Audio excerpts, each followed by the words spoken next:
Azathoth by Howard Phillips Lovecraft.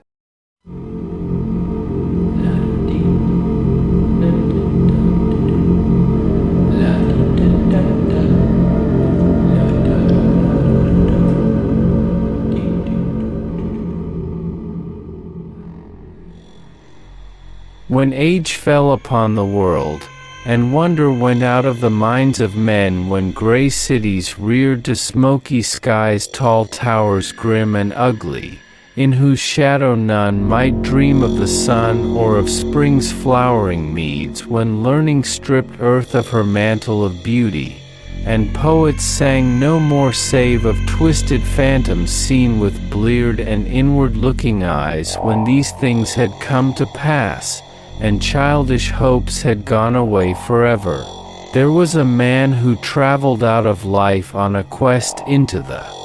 spaces whither the world's dreams had fled.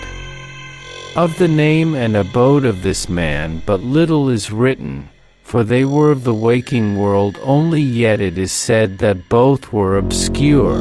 It is enough to know that he dwelt in a city of high walls where sterile twilight reigned, and that he toiled all day among shadow and turmoil, coming home at evening to a room whose one window opened not on the fields and groves but on a dim court where other windows stared in dull despair. From that casement one might see only walls and windows, except sometimes when one leaned far out and peered aloft at the small stars that passed. And because mere walls and windows must soon drive to madness a man who dreams and reads much, the dweller in that room used night after night to lean out and peer aloft to glimpse some fragment of things beyond the waking world and the grayness of tall cities. After years he began to call the slow-sailing stars by name,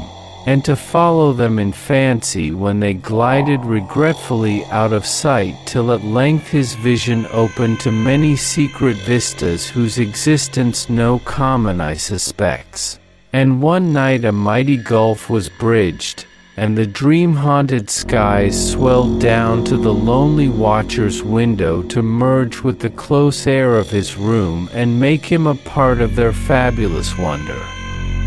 There came to that room wild streams of violet midnight, glittering with dust of gold, vortices of dust and fire, swirling out of the ultimate spaces and heavy with perfumes from beyond the worlds. Opiate oceans poured there, litten by suns that the eye may never behold, and having in their whirlpools strange dolphins and sea nymphs of unrememberable deeps. Noiseless infinity eddied around the dreamer and wafted him away without even touching the body that leaned stiffly from the lonely window, and for days not counted in men's calendars the tides of far spheres bear him gently to join the dreams for which he longed, the dreams that men have lost. And in the course of many cycles they tenderly left him sleeping on a green sunrise shore, a green shore fragrant with lotus blossoms and starred by red camelots.